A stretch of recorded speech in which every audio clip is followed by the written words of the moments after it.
In the silver dawn beyond mortal skies, where the oceans of light pour endlessly into shadow, there exists a place known as the Ethereal Crevasse. It is not north or south, up or down, but a realm between realms, a sanctuary where gods love, feud, and mourn outside of time. Here, planets are pulled into being merely by the idle sigh of longing, and galaxies shatter if a god's heart breaks too cruelly. Salathiel was born of the first star's dying breath, a deity of incandescent light, whose white-hot wings could sear through the fabric of creation itself. Salathiel did not belong to one dimension or even one shape. They shifted as fire does in a breeze, burning as haloed flame one moment, glowing flesh the next. They were neither male nor female, or both at once. Godhood transcended such things. But among the gods, Salathiel was known for a cruel irony. For someone created of light, they were forever leaning toward the shadows. It was in those shadows that they found Sylvain. Sylvain was older than Salathiel, older than the stars, older even than loneliness itself.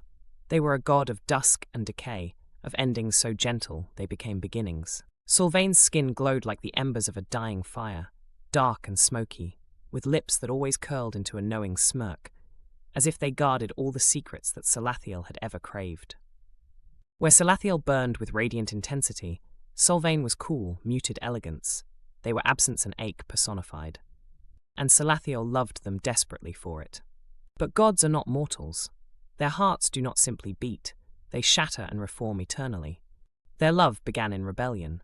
Amongst the pantheon, it was whispered that Salathiel burned too brightly, demanded too much, consumed without end. Sylvain, meanwhile, dressed in demise and melancholy, revelled in their solitude. They were galaxies apart in essence, anathema to each other's existence. Light cannot exist without casting a shadow, after all, and in shadow, light can blink and fail. But mortal hearts misunderstand. The things that cannot coexist are often the very things gods crave most. Their first encounter was violent. Salathiel, rash and restless, had wandered too close to the boundary of the void from which Sylvain emerged nightly. Dolorine, the goddess of balance, warned them not to speak to the ender of things, cautioning that Sylvain would draw Salathiel downward into oblivion. But Salathiel, driven by forbidden curiosity and a flare of defiance, ignored the warning. It was there, at the edge of being, that Sylvain appeared, a tangle of soft shadows, smoke, and an achingly beautiful sadness. "Are you afraid of me, little star?" Sylvain had asked, their gaze languid yet piercing.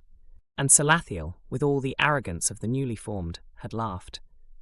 "Do I look like a creature that knows fear?" Yet, by the end of their first meeting, Salathiel had flung their incandescent wings wide, burning away constellations in their wake as they fled Sylvain, who had torn something very real from Salathiel's divine heart, an emotion they could neither burn nor swallow. Desire, a hunger as endless as the night. A century passed, then another. In the mortal realms, empires rose and fell. For the gods, time passed like threads of a single, looping tapestry. No mortal would have noticed the changes in Salathiel. How the inferno of their essence pulsed slower, how the edge of their brightness dimmed, as though shadow traced its way closer to their being. But within the ethereal crevasse, the whispers began anew. Salathiel was slipping. Night after night, they would leave their throne of burned marble and venture back to Sylvain's boundary.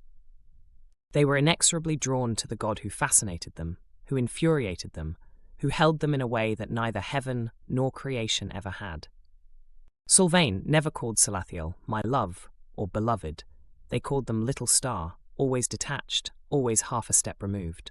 And yet, Sylvain touched Salathiel like their fingertips were tracing the borders of a collapsing sun, cautious, knowing, and overwhelmed.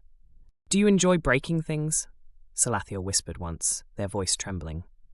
Sylvain had leaned in close, their lips brushing Salathiel's jaw. Only the things that begged to be broken. Their love was not tender. It was frenzied, manic, tinged with desperation. They did not court gently, as mortals might. They devoured each other. When Sylvain's hands roamed the glow of Salathiel's body, it was with a hunger so fierce that stars blinked out of existence. When Salathiel moaned against Sylvain's neck, carving their fury and passion into the other god with blazing fingertips, comets showered flames across distant mortal skies.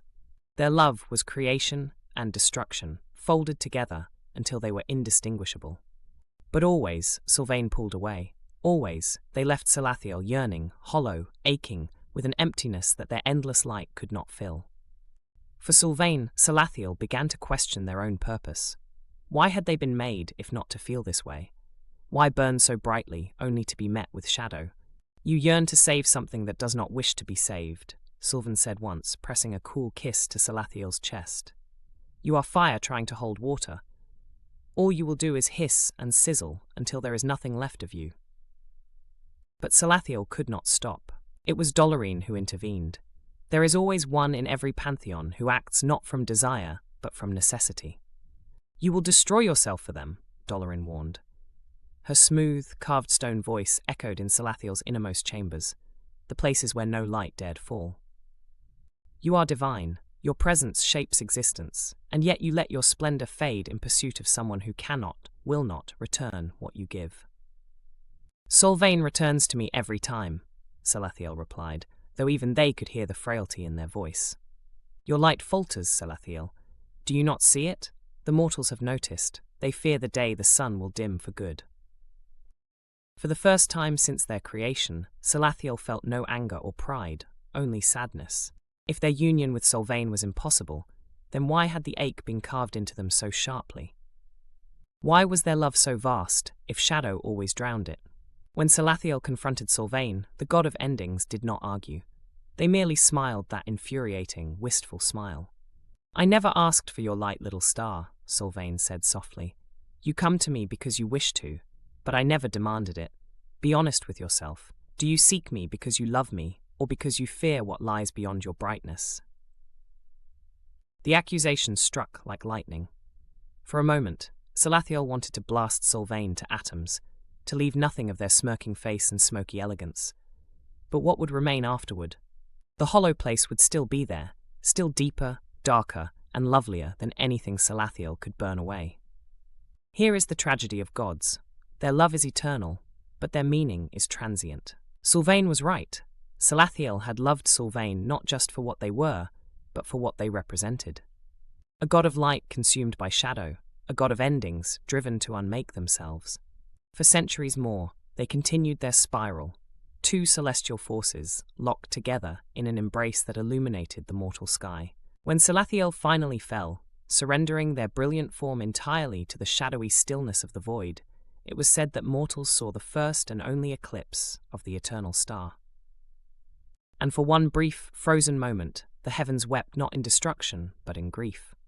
When the eclipse ended, only Sylvain remained, cloaked in the ashes of a star that had given everything for love. But in the crooked crevasse, they whisper that even Sylvain's eternal smirk faltered that day, and for the first time since the birth of loneliness, the god of endings looked truly, completely alone.